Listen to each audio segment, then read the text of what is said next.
You won't believe what my own granddaughter did to me. After everything I sacrificed, the nights I stayed up holding her through heartbreak, the thousands I poured into her big day, she called me basic. And that was just the beginning. Before I tell you the rest, make sure to hit that subscribe button and let me know where you're watching from. This one's going to stay with you for a while. I never expected to be the villain in my own family's story. I suppose it crept up on me. One quiet dismissal at a time, one thankless gesture, one phone call that never came. And yet when Madison, my first granddaughter, the girl I used to rock to sleep on my chest, looked me dead in the eye and called me too basic for her bridal shower, something inside me shattered so cleanly, it made no sound at all. She didn't say it to my face. Oh no, that would have required courage. She said it in a group text I was accidentally left in. They were discussing the final touches of her bridal shower, the one I was paying for out of my retirement account. I had spared no expense. Custom linen napkins with her monogram, a floral arch flown in from Savannah, and a vineyard-style venue nestled in the Blue Ridge Mountains. Everything she wanted. But in that message thread, she laughed. Can we make sure Grandma doesn't come in her usual Kohl's outfit? This vibe is luxury, not basic. Another message chimed in, probably one of her sorority friends. Ugh, yes, she gives me cafeteria lady energy. Then a third, from my own daughter, Claire. Let's just tell her we're keeping it small. She'll understand. My hands were trembling when I read it. At first, I thought I must have misunderstood. Maybe it was meant for another chat, maybe autocorrect. But no, my name was there, plain as day. So was the casual cruelty. I sat in the quiet of my kitchen for a long time. The tea kettle whistled and whistled before I remembered I'd even put it on. I didn't cry. Not then. Instead, I smiled. A strange, hollow smile I didn't recognize. Wish you all the best, darling, I typed back. Hope it's everything you dreamed. And then I called the venue. Hi, this is Eleanor McCarthy, I said, steady and sweet as pie. I'd like to cancel the reservation for June 14th. No reschedule. Just cancel. Thank you kindly. They were shocked. The woman on the line offered to waive the cancellation fee. I told her not to worry about it. I had other plans for the money.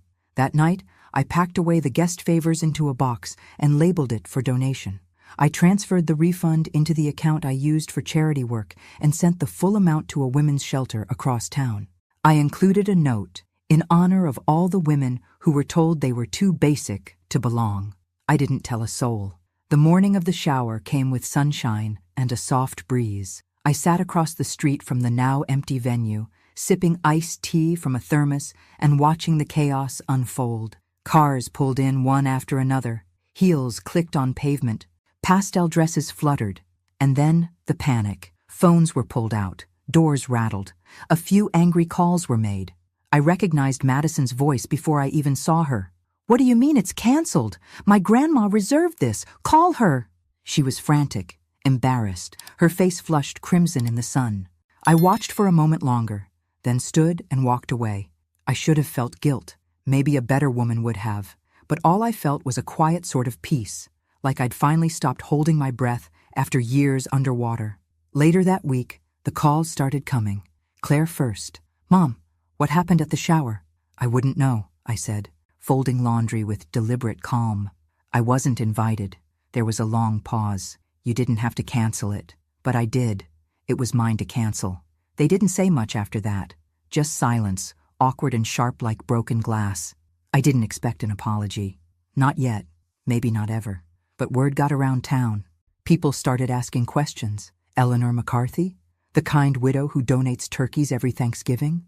She ruined her granddaughter's bridal shower? It was funny, in a sad sort of way. No one had ever asked why I gave so much, or why I sat alone in church, or why my family never mentioned me in their social media posts.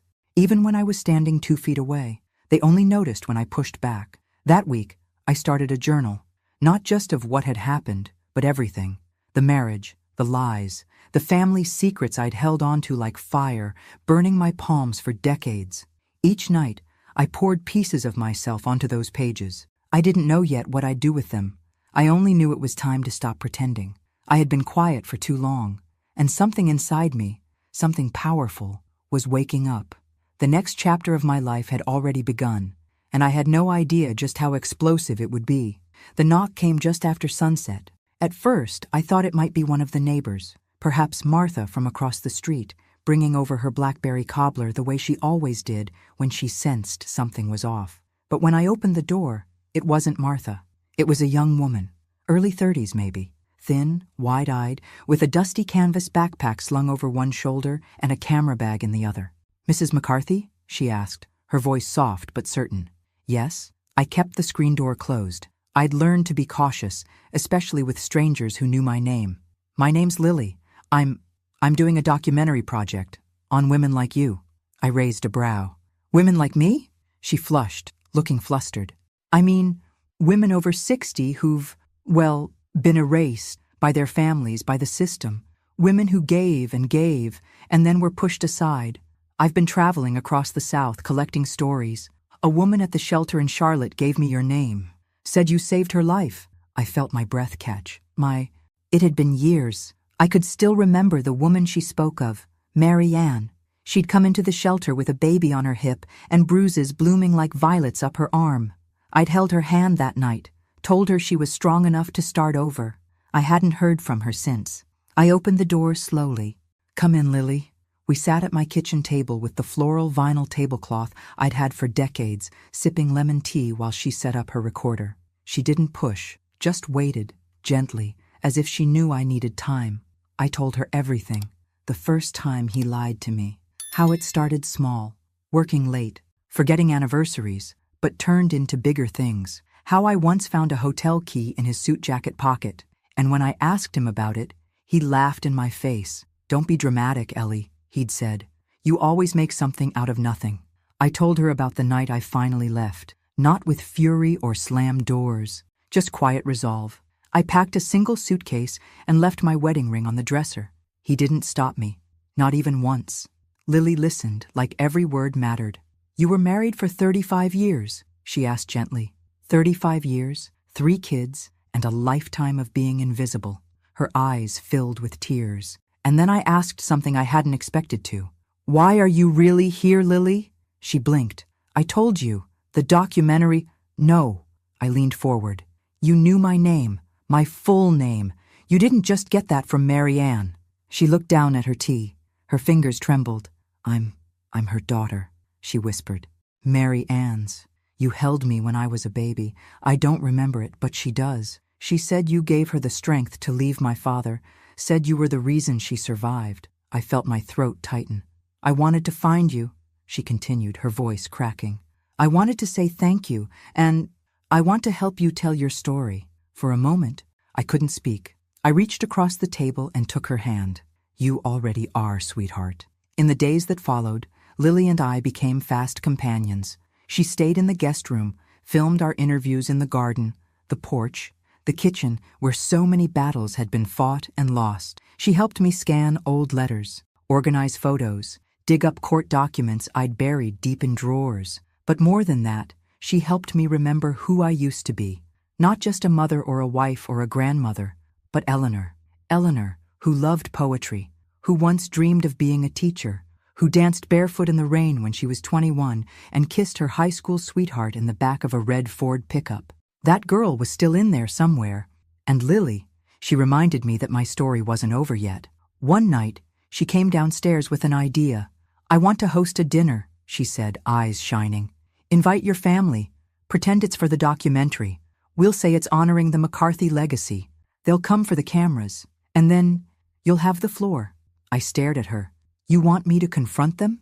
"No, I want you to reclaim your voice." Something inside me hesitated. Fear, maybe. Habit. But I was tired of being quiet. Tired of folding myself into corners. Tired of pretending their indifference didn't hurt. So I nodded. "Let's do it." Lily threw herself into planning. She was fierce, efficient, determined. She rented a beautiful private room in a historic inn just outside town. She printed invitations with gold foil letters and even hired a photographer. Everyone thought it was about them, about their legacy. Little did they know. As the date drew closer, I felt the old ghosts stir. What if they laughed at me? What if they walked out? What if they twisted everything like they always had? But then I remembered something Lily had said our first night together. "You don't need their permission to matter." And just like that, I wasn't afraid anymore. I was ready, ready to speak, ready to burn it all down if I had to. And maybe, just maybe, ready to rise from the ashes. The inn sat nestled beneath weeping willows and strung with soft golden lights, like something out of a Southern Living magazine. It was the kind of place where memories lingered in the air like perfume. I'd attended weddings there, baby showers, even an anniversary party decades ago, back when my children still saw me as someone worth celebrating. Now I stood in the grand dining room, watching the staff place name cards at a long mahogany table, my heart thudding in my chest like it wanted out. Lily adjusted her camera equipment in the corner, dressed in a sleek black blazer, every inch the professional producer. She gave me a little nod. "This is your stage, Eleanor." I smoothed my navy dress with trembling hands. It was the same one I'd worn to Madison's high school graduation.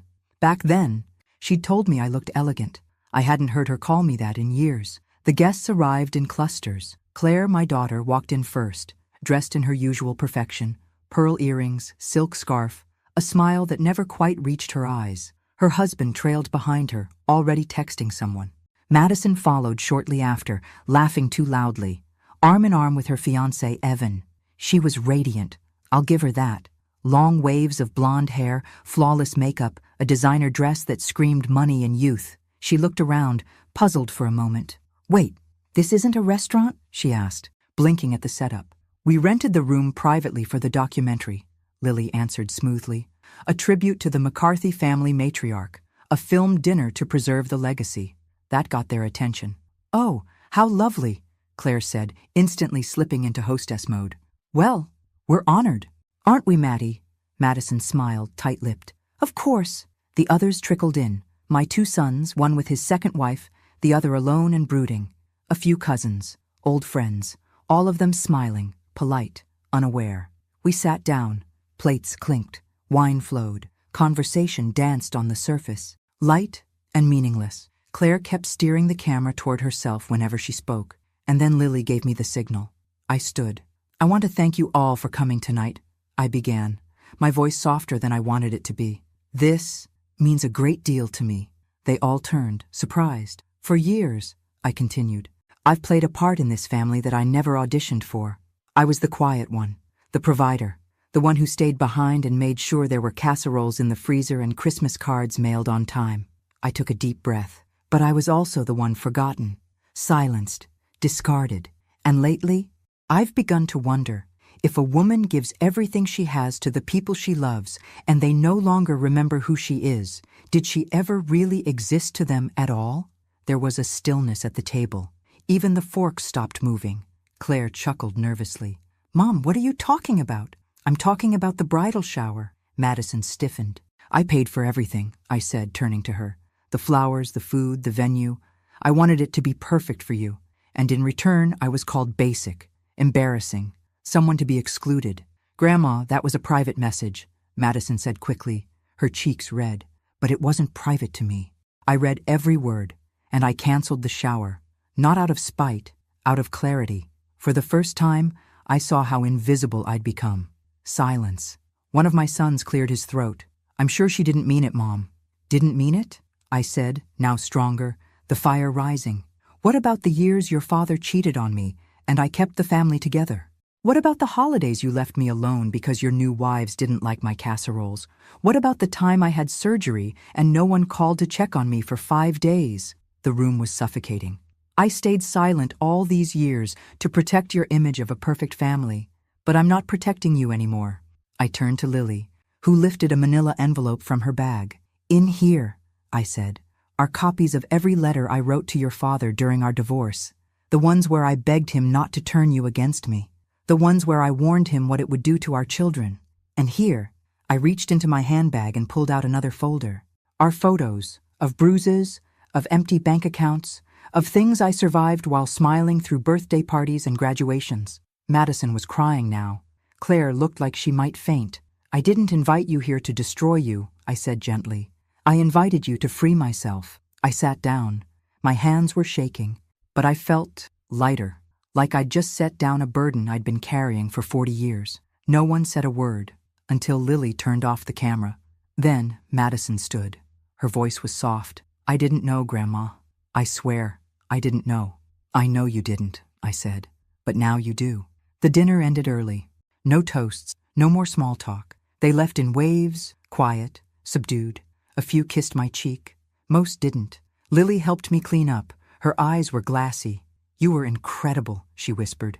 I was honest, I corrected. She smiled. Same thing. That night I lay in bed, staring at the ceiling. I'd told the truth. I'd broken the silence. But I could feel something else coming. Something buried even deeper. And I wasn't done yet. Not by a long shot. I woke up the next morning to a ringing phone and the dull ache of a storm behind my eyes. It was Claire. Her name lit up the screen like a warning sign. I let it ring twice. 3 times. Then I picked up. Hello, Mom. Her voice was brittle. We need to talk. About?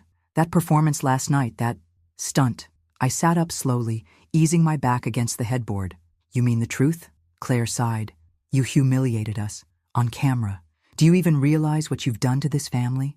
I closed my eyes for a long moment. What I've done? Claire, I didn't destroy this family. I just stopped pretending it was perfect. There was a pause, then a soft click. She hung up. I placed the phone on the nightstand and stared out the window. The sky was gray. Rain was coming. But I wasn't afraid of storms anymore. Later that day, Lily returned from a short trip into town, her cheeks flushed from the cold and her arms full of boxes. What's all this? I asked. She set them on the dining table and opened the lid. Inside were stacks of manila folders, copies of documents I hadn't seen in over 20 years, bank statements, legal filings, a letter with my name on the top in crisp black ink. I went to the county archives, she said, and I found something. She handed me the letter. It was dated May, my mother's handwriting. Dear Eleanor, I've changed my will. The farm is yours now. I know I should have done this years ago, but I couldn't bear to hurt your brother. Still, it's rightfully yours. You were the one who stayed. You were the one who sacrificed. My throat tightened. I remembered that letter. I'd found it after her funeral, tucked between the pages of her favorite Bible. I'd given it to my ex-husband to show the lawyer. He told me it wouldn't hold up. He told me not to fight. I believed him. Turns out, Lily said, he never submitted it. He buried it. Legally, the will is still valid. The land, Eleanor, the farm, it's yours. I stared at her. What? It's yours. We just have to challenge the transfer. I have a lawyer lined up. She said you have a real case. My heart pounded. That farm wasn't just land. It was legacy. It was where I was born, where my father taught me to fish, where my mother made apple pie every 4th of July. It was mine. And he'd stolen it with a signature and a lie. I stood up so fast the chair scraped against the floor. Call the lawyer, I said. Let's bring it all into the light. The process began that same week, and oh, how quickly the storm gathered. My ex-husband, Dr. Charles McCarthy, was furious. He called me personally, something he hadn't done in years. Eleanor, don't do this, he snapped. It'll embarrass the family. Think of the kids. The kids you turned against me? His silence was answer enough. You stole from me, I said.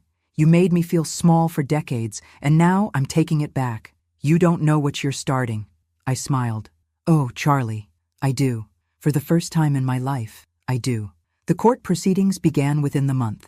Lily and I poured through old files, dug up every piece of evidence we could find. She even found a voicemail from years ago where Charles admitted the will had been misplaced. The courtroom was cold, formal. Claire was there, arms folded tight across her chest. Madison didn't come.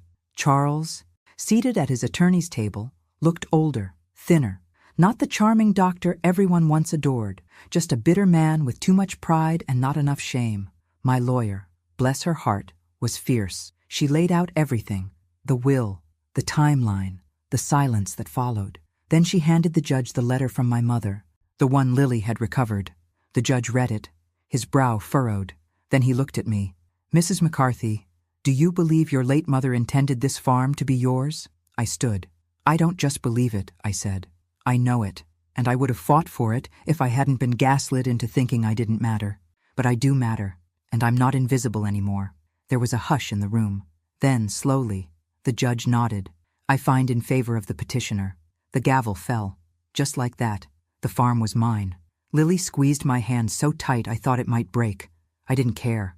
I was laughing, crying, breathing in a way I hadn't in years. Outside the courthouse, reporters waited. I gave a single statement. I'm not here to ruin reputations. I'm here to reclaim mine. I walked away with my head high and my spine straight. It wasn't just about land. It was about truth, and it was just the beginning. 2 weeks after the ruling, I stood at the edge of my mother's old farm, boots sinking slightly into the soft, thawing earth. The house was tired. Its shutters hung loose. The paint was chipped, and weeds had claimed most of the garden. But to me, it was sacred ground. A heartbeat I thought I'd lost. Mine again. I breathed it in.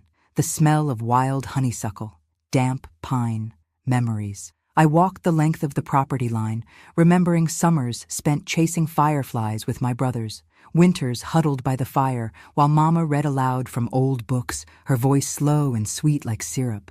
I remembered the barn dances, the burnt pies, the tears. I remembered everything. And for the first time in decades, I felt whole. Lily arrived the next morning with a notepad full of ideas and a sparkle in her eye. We could restore it, she said. Turn the house into a women's retreat center, workshops, healing spaces, a place where women like you, women like me, can come to breathe. I hadn't even finished my coffee, and already she had sketches spread across the kitchen table. I was just planning to fix the porch swing, I joked. But something about her idea stirred me. A safe place, a fresh start, not just for me, but for all the invisible women I'd met over the years, the ones whose stories were never told, the ones who were always someone's mother, someone's wife, someone's shadow. I put my hand on hers. Let's do it. We started small, gutting the inside, replacing the windows, repainting the trim. Neighbors pitched in. Old friends brought tools and casseroles. Even the mayor stopped by one afternoon to say, "It's good to see this place come alive again." And it was. So was I. But just as the house began to shine, the phone rang again. It was Madison. Her voice cracked before she even said hello. "Grandma, can I come see you?" I paused, unsure. Then, yes, of course. She showed up 2 days later, wearing jeans and a hoodie, no makeup, her hair tied back in a loose bun. Not the polished version of herself I usually saw, just a girl, my granddaughter, shaking, nervous. She stood on the porch where I used to rock her to sleep. "Grandma," she began, "I didn't understand. About what you went through. About what you carried. I was cruel, and I'm so sorry." Her eyes filled with tears, and she took something out of her pocket. A frame. Inside it, the printout of the message thread. The one where she called me basic, but she'd changed it.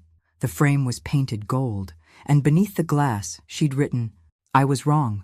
You're not basic. You're the foundation, and I'm proud to be your granddaughter." My chest ached. I reached out and pulled her into my arms. "Thank you," I whispered. "That means more than you know."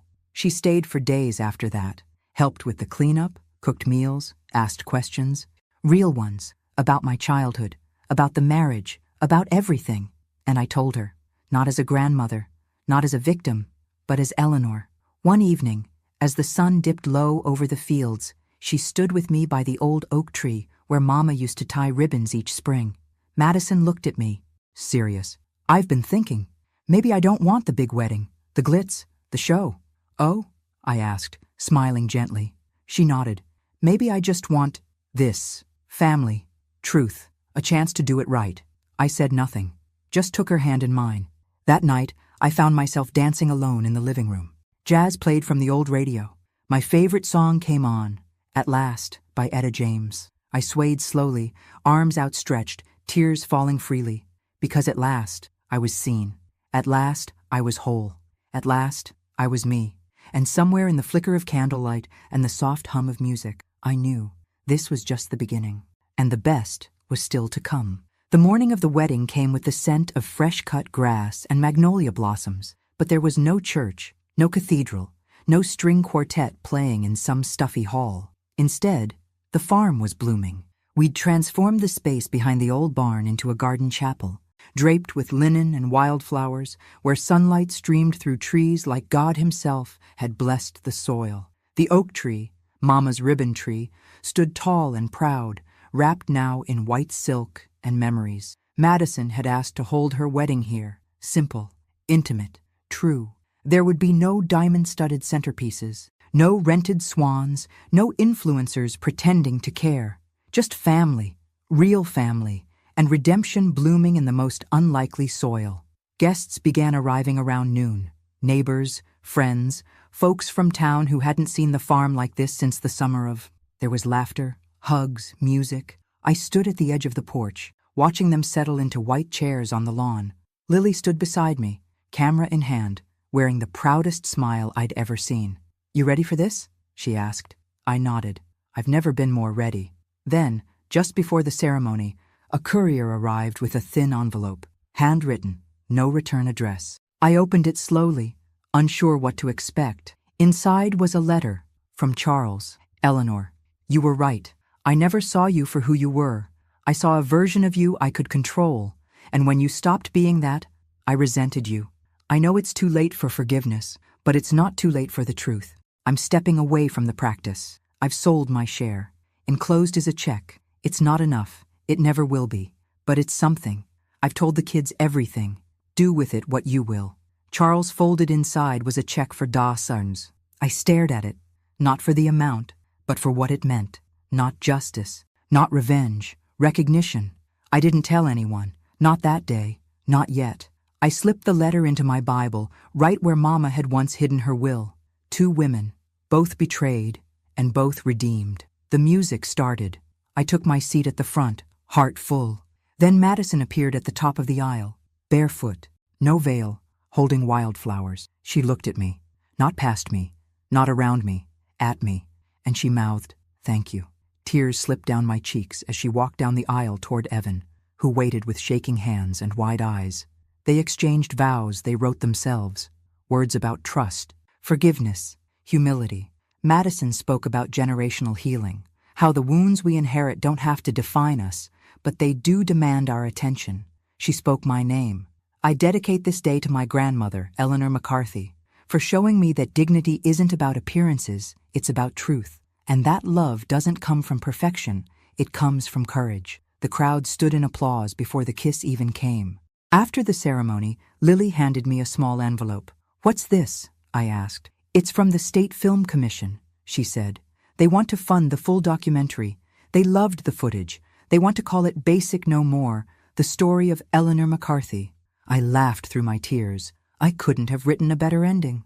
That night, we danced under the stars. Me, Madison, Lily, even Claire, who cried as she hugged me and whispered, "I'm sorry I didn't see you sooner." We didn't talk about the past that night. We didn't need to. It was in the soil, in the music, in every echo of laughter from the people who had once looked past me, now circling back like fireflies to the light. And as the night faded, I sat in my old rocking chair on the porch, watching the last of the candles flicker. 66 years, a lifetime of silence, but not anymore. I was Eleanor McCarthy, and I had finally been heard.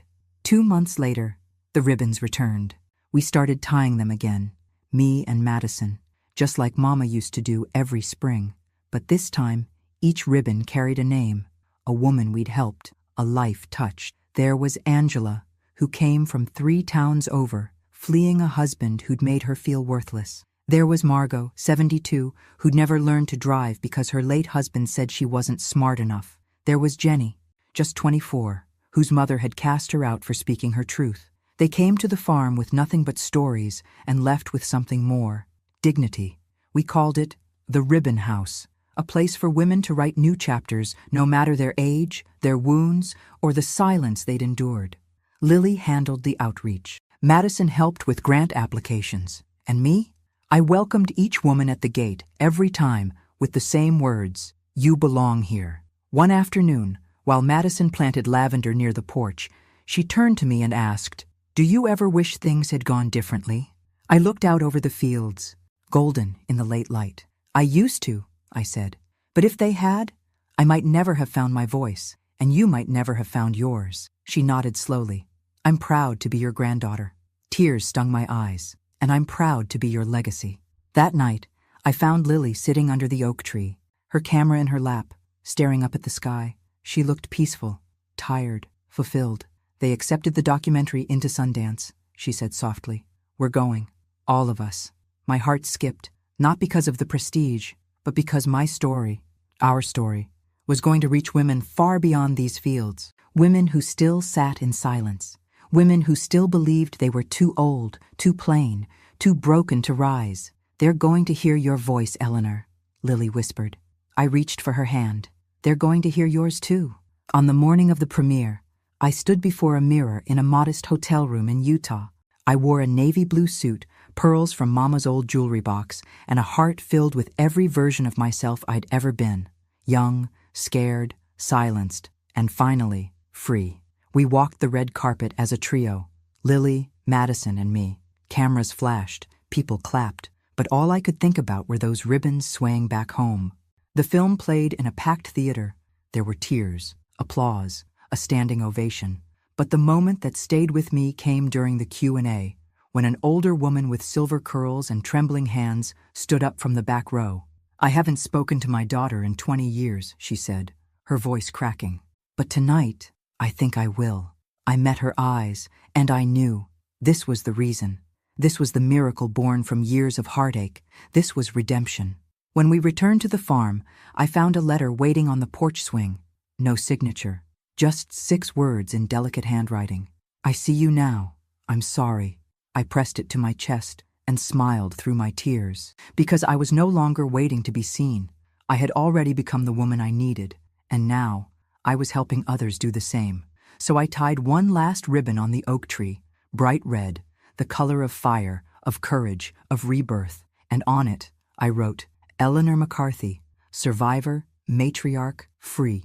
Then I turned toward the house, toward the laughter inside, toward the life still unfolding, and I walked forward, finally whole, finally heard, finally home. 1 year later, to the day, the farm buzzed with life. Children chased chickens in the yard, women laughed around fire pits, and from the porch, the sound of old gospel hymns spilled out on the wind. The ribbon house had grown into something none of us could have imagined, a living, breathing sanctuary. Not just a home, but a movement. There were now 4 cabins on the property, each built by local volunteers. A greenhouse, a craft barn, a circular room we called the voice room, where women could sit, share, and finally say the things they'd never dared say before. I'd never seen so many broken pieces turn into something so whole. And still, each time I walked through the field at sunset, the silence gave me pause, because despite everything, despite the film, the farm, the forgiveness, I still hadn't spoken to Claire again.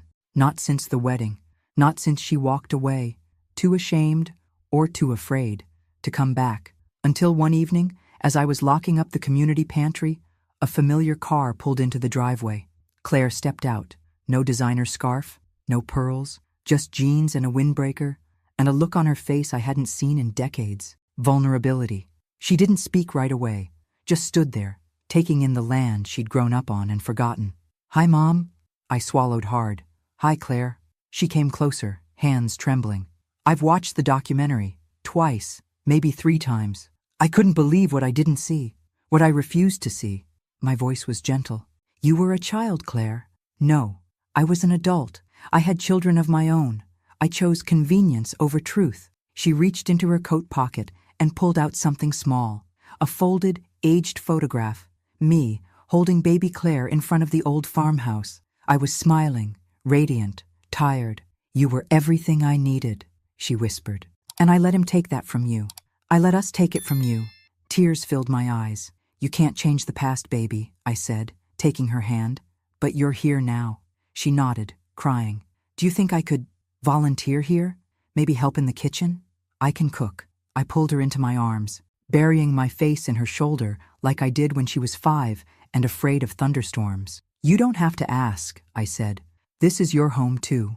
That night, we sat on the porch and watched the stars come out, shoulder to shoulder, not as mother and daughter caught in the wreckage, but as women, mending. Inside, Madison rocked her newborn by the fireplace, my first great-grandchild, a boy. She named him Elliot, after me. Lily sat cross-legged on the floor, reading submissions for her new podcast. Letters from the Ribbon House. Stories from across the country had started flooding in. Women sharing their truth because they'd seen that someone else, someone like them, had survived. And outside, the oak tree stood tall beneath the moonlight, its branches heavy with ribbons. Some old, some new, all sacred. I closed my eyes, listened to the wind in the trees, and for the first time in my life, I felt something I couldn't quite name at first. Then I knew. It was peace. The kind that only comes when you've told the whole truth, survived the storm, and lived to dance again. And as the fireflies blinked back to life around us, I whispered to myself, I was never too basic. I was just too much woman for people who couldn't see me. But now they do. 5 years had passed since that first ribbon. 5 years since the farm had been nothing more than overgrown grass and a broken porch swing. And I was something like that too.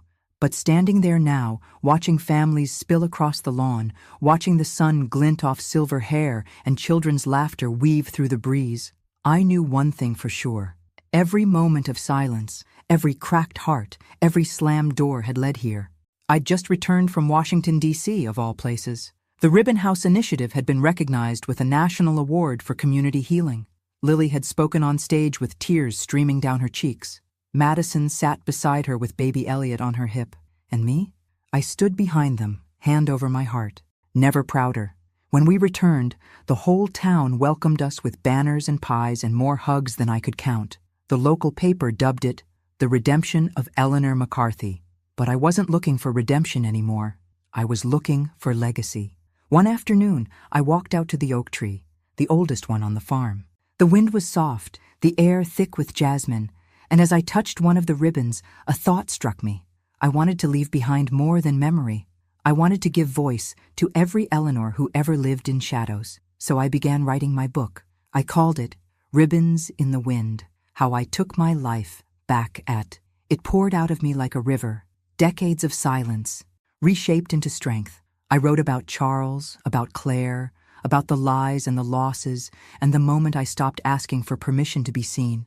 And I wrote about joy, about Elliot's first birthday, and how he'd wrapped his tiny arms around my neck and whispered, Gigi.